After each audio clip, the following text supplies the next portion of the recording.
proposal number 12 would remove the sunset clause from regulation and would allow the current provisions of the Trail Lakes Hatchery Sockeye Salmon Management Plan to continue. Thank you, Mr. Morris.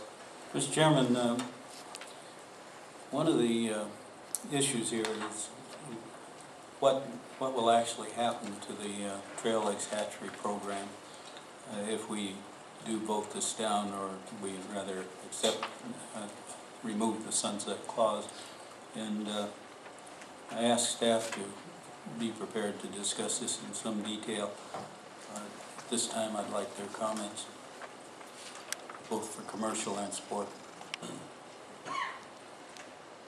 Department, whenever you're ready. Thank you, Mr. Chairman. Mr. Morris, if the board were to allow this regulation to sunset, we'd revert back to where we were, I think, prior to 2004 in this area, where we would be going through the RPT, the Regional Planning Team process, which starts with a document called the Annual Management Plan. And that Annual Management Plan is something that's first developed by the P&P, the Aquaculture Association. That draft is forwarded to the department. We take a look at it, make sure we're both comfortable with it, and then we proceed with the Regional Planning Team, the public meeting, where we discuss that Annual Management Plan, which basically lays out for that facility, and in this case for aquaculture, for their activities for the upcoming year, and it'll include the brood that they need, different species that they're going to be taking the brood from, to some extent fish husbandry techniques, and then it also goes into cost recovery. So it spells out the dollars that the association would need to be able to run their program.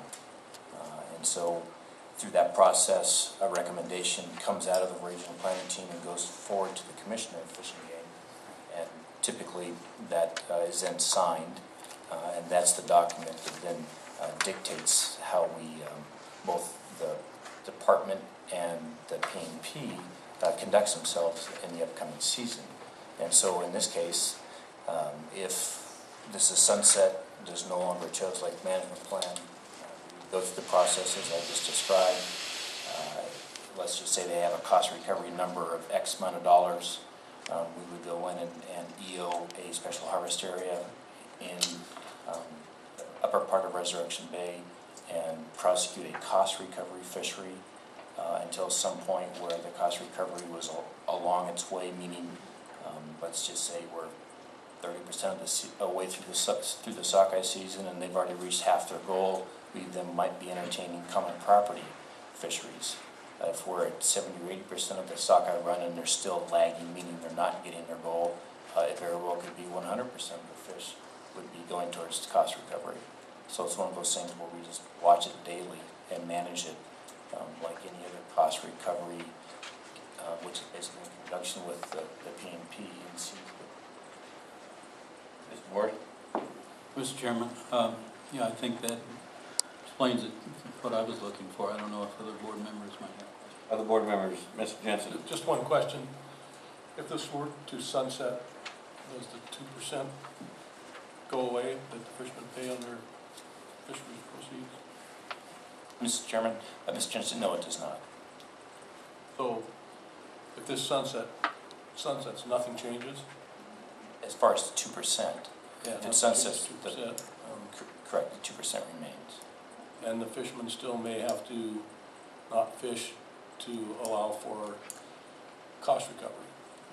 If that's what is signed through the AMP and RPT process, yes, that's correct. That's what I thought. Thank you. Sure.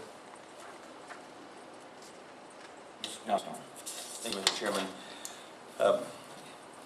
It seems to me that CIA ran up against an unfortunate set of events, and while the board has tried to accommodate them in the past, due to circumstances presumably beyond their control, they ran up against a perfect storm, as I would say, and they weren't able to get the cost recovery they were hoping for. They lost some fish that are going to affect them in the future. And so I'm not so sure that the board really should take much more of an active role in trying to manage the hatchery. It appears from regulations and statutes that the board and the commissioner have what I would describe as overlapping or co-authority to regulate the harvest of hatchery fish, and that if the board chooses not to exercise its authority, such as it has done in the past, it has exercised it, then it would be left to the commissioner. I note also that while hatchery fish may be considered common property when they're in other areas, in terminal areas, they may not be considered common property, subject to the regulation of the board. The Supreme Court, in kind of a case that gives you an idea, suggested that somebody who caught hatchery fish close to the hatchery and sold them couldn't claim they were common property.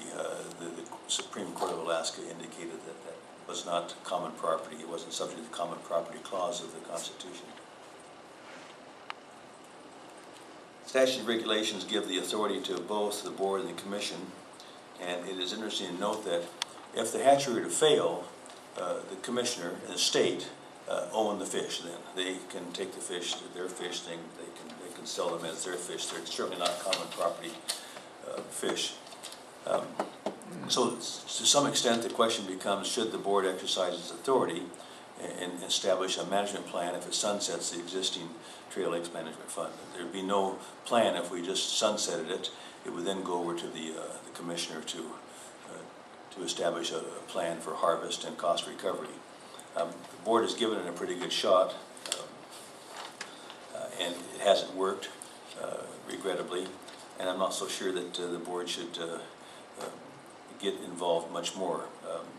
The hatchery came to the board, and I think that was a good move. I think it was a good move for appearances, to get the public some sort of a transparency they could look at, and I applaud that effort. It's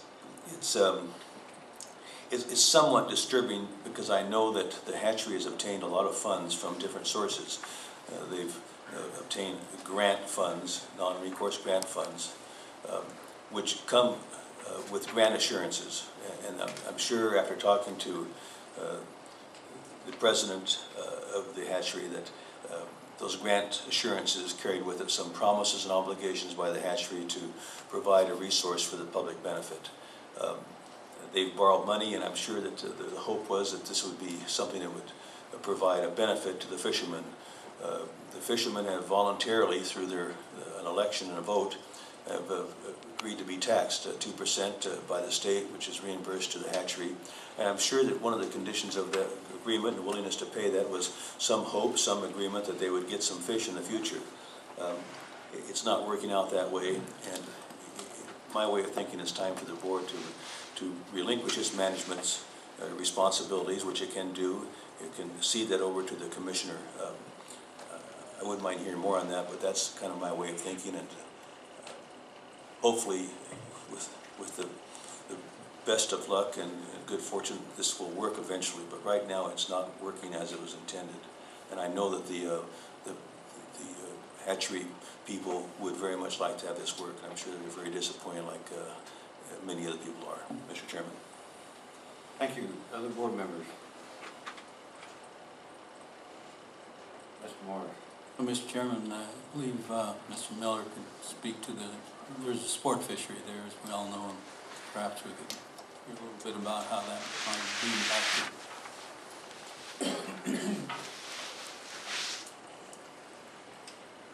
Thank you, Mr. Chair. Mr. Morris, there is a sport fishery there, and there are some provisions in the Trail Lakes Hatchery Sockeye Management Plan that provide for the allocation for those to go to the recreational anglers. If that plan goes away, there are provisions under the commercial fisheries. There's a provision under the closed waters that says it's prohibited for commercial fishermen to keep king and coho salmon, so that would still be in even if the Trail Lakes sockeye plan goes away. And also under the Resurrection-Based Salmon Management Plan, 5 AAC 21.376. As under B, that the Commissioner shall manage the res bay, coho, and king salmon stocks primarily for recreational use, manage the indigenous pink and chum salmon stocks primarily for commercial use insofar as that harvest does not interfere in time or area with recreational fishery. And 3, manage the commercial fishery in Resurrection Bay in a manner that does not interfere with the recreational fishery. So those provisions are still in regulation as that hatchery plan goes away, Mr. Chair. Thank you. Other board members? I just, for my own clarification, plan, all we're talking about is the existing plan as it's written. If sunset goes away, it goes back to the last plan that was in effect. Mr. Chairman, no, the former plan that was in effect, I believe, was called the Bear Lake Sockeye Salmon Management Plan. I'm not sure if I have that totally correct, but it was a plan in regulation that highlighted. That plan was that the allow a harvestable surplus of sockeyes returning to Bear Lake was to be split equally between the hatchery and the common property fishery, 50-50 split in numbers of fish, Mr. Chairman. And, excuse me, Mr. Chairman, further, that when the current plan, the Trail Lakes Hatchery Sockeye Salmon Plan was adopted, the Bear Lake Plan was repealed from regulation. So it no longer exists in regulation, Mr. Chairman. Okay. More clarification. So what Mr. Regnard referred to, how I see it happening, then is instead of the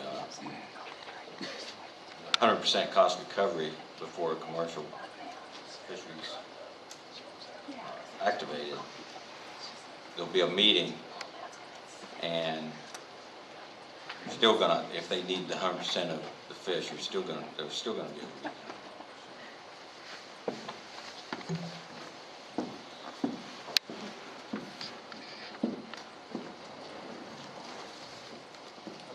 Mr. Chairman, I think that the short answer is yes. Potentially. Again, I wouldn't want to guess what might come from Cook Inlet Aquaculture in this circumstance with their annual management plan. It's up to them to put together the initial planning document.